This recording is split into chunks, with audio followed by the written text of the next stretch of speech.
It's really hard to explain.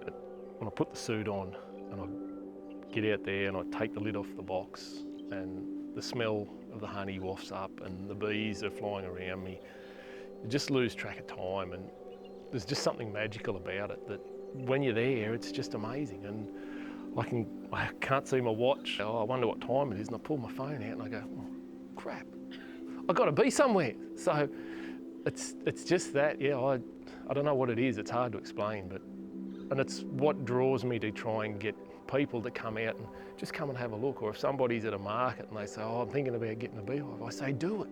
It's the greatest thing you'll ever do. We wouldn't have a world if we didn't have bees.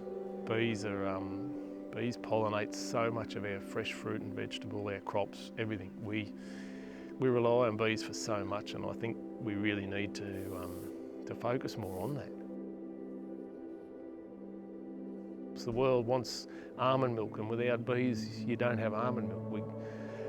There's a lot of insects around that do a lot of good pollination, but they don't move. So if you're growing, which almonds are a prime example. Almonds are grown sort of out in more of the arid areas of New South Wales, the world, where your insect population is a lot less. So you've actually got to move the bees in to pollinate them to get that to happen. So without the bees, we've got no almonds. We've got no pumpkins, we've got no blueberries. There's a multitude of stuff that bees pollinate that are paid pollination, and without the bees, you wouldn't have that.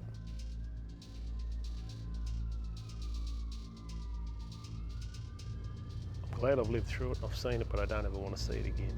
We had the fires come through in January, and once they'd gone through, I mean, we were in fires there for a week, and I've never seen anything like it. People they don't understand, they don't look at it and go, that was a living colony of bees and something that somebody's cared for and nurtured and that. And that's been really hard for me, that I know a lot of people, they hear and say, oh yeah, we lost beehives, but show them a photo and they just go, oh, that looks bad. There's somewhere between maybe 40 and 60,000 bees in a hive, and we lost 90 hives. That's a lot of bees. And I mean, I was only small fry. There was people that lost thousands of hives, 400 and 500 hives, and that right up and down the east coast. So the whole industry took a huge whack. It started on the Monday, and I didn't get burnt out till the Saturday. But the whole time through that whole week, and then the weeks that followed after, people just kept giving and giving, and all the halls were full of food and clothes and stuff, and it was just amazing. And I got toothbrushes that are going to last me for the next 100 years.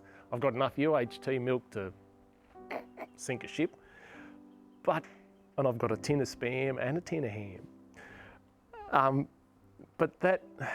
So that to me, that was overwhelming as well. And with the bees now, I'm in a position where I feel like I just want to give back. They've given me that opportunity to go, right, I want to give back, and I don't know what that looks like.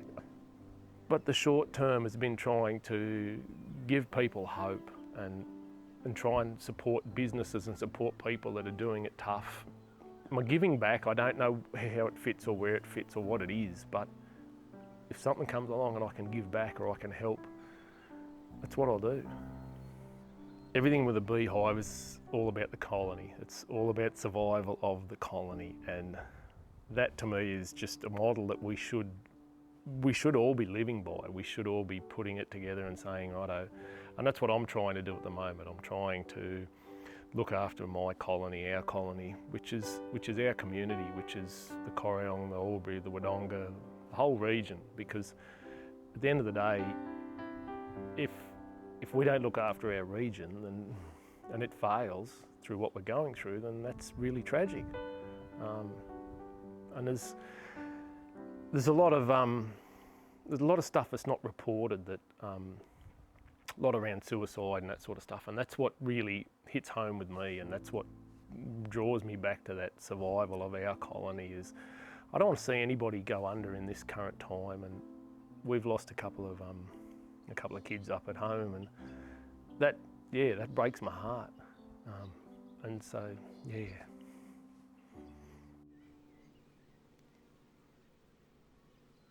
I had a mate, West Wyalong, where I was farming years ago, and He said to me once, he said, just bite off more than you can chew and chew like hell.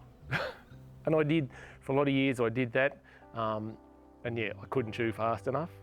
But I'm back there again now where I'm biting off as much as I can chew and I'm giving it a good red hot crack. And I say to people when they say to me, oh, I'm thinking about doing this, or I wouldn't mind having a go at that. And I just say, it's a perfect time to do it. Get in and do it. Believe in yourself and just have a go, because what do you got to lose?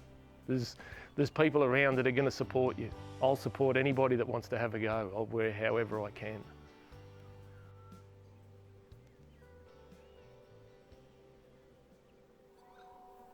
Up and let them crawl out and get between your fingers and push yourself outside that comfort zone and just feel it. As far as I'm aware, I'm the only commercial bee producer in the Upper Murray. I'm part of a group that's started up a cooperative, basically based around community gardens, just trying to bring people together, which I suppose again comes back to my survival of the hive, and it's just another offshoot of that which I'm involved with. But it's another fabulous thing, that giving people opportunity to come together, to grow food, to just be around like-minded people. And a lot of it's come around again through the bushfires and through COVID, that when we were shut down, to get fresh fruit and vegetables was really challenging. And even with COVID on, everything takes so long to get to us. So we live in a magnificent part of the world, but if you're not beef or dairy in the Upper Murray, then that's it. So we need to expand and grow and explore and just get everything happening up there, because it's such a beautiful place, yeah.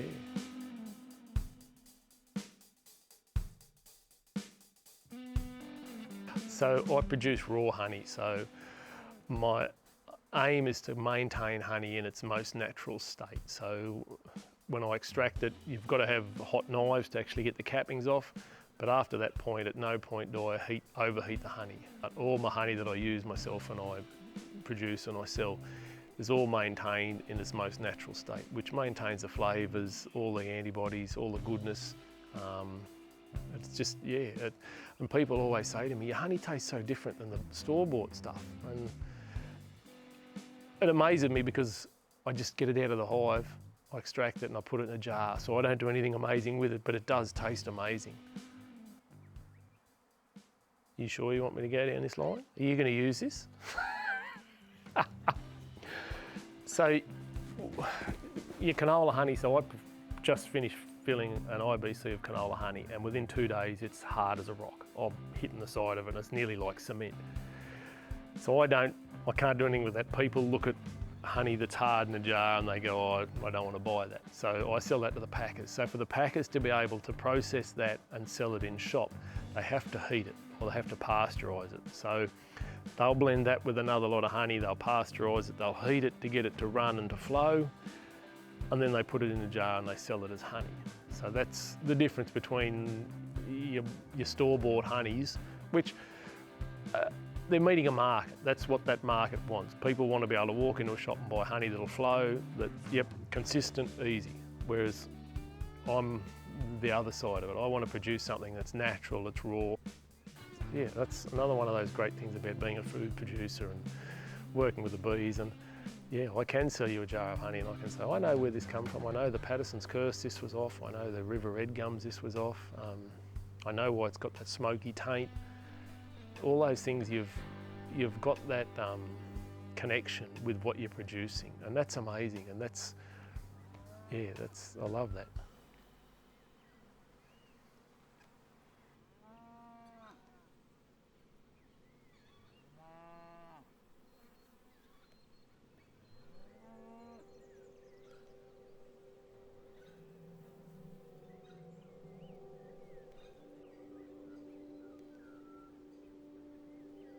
It doesn't bring me any bad emotions. I love the seasons. I love the difference. I look forward to going into summer. I look forward to swimming in the Murray River, to be able to go up to Chi High and swim in the river, to be able to fish.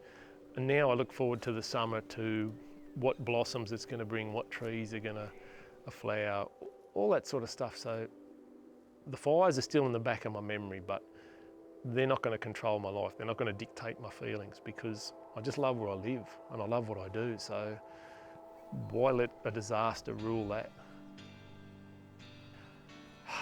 I just want to give back from people's generosity of what they did for us back at Christmas time after the fires. Like I said, the amount of people that just give and give and give and come up and help, and they're still helping now. I just wanted to be able to give back, and especially in a time of need when there's so many people without jobs that are losing their livelihood, that have got a business that they can't operate because of restrictions at the moment. I just wanted to give back, and I didn't know how, and my little Pay It Forward was a way of trying to do that. And look, I've always got honey in the car. I pulled into the business the other day and walked in, and there was a lady standing there, and she was conversing with the people behind the counter. And as she was about to leave, she had a box there, and I just said, "Oh, do you want me to grab the box for you?" And I grabbed the box, and as we were walking out, she sounded a bit shaky, and she said, "Oh, I've just been involved in an accident, somebody's just rear-ended me." And I've gone, "Oh, that's so terrible. Are you all right?" She said, "Oh, I'm a bit shaky, but I'll be fine." And I said, "Hang on a minute." I run up to the ute and I grabbed a jar of honey, and I said, "Here, look, take a jar of honey. Honey fixes everything." And automatically she had a smile on her face, and she sent me a message later on that day, and she just said, "Thank you so much for that. That one small gesture of generosity just really brightened my day up." And since then she's contacted me, and yeah, she wants more honey. So honey fixes everything.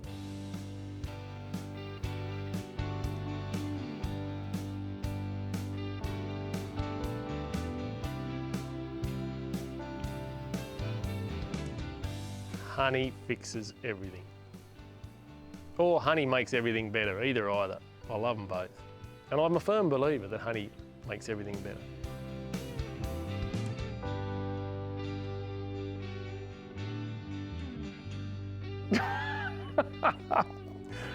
Ingrid, Julie. No, we won't go any further. Oh yeah, they've all got names. We haven't got time to go through them all now though.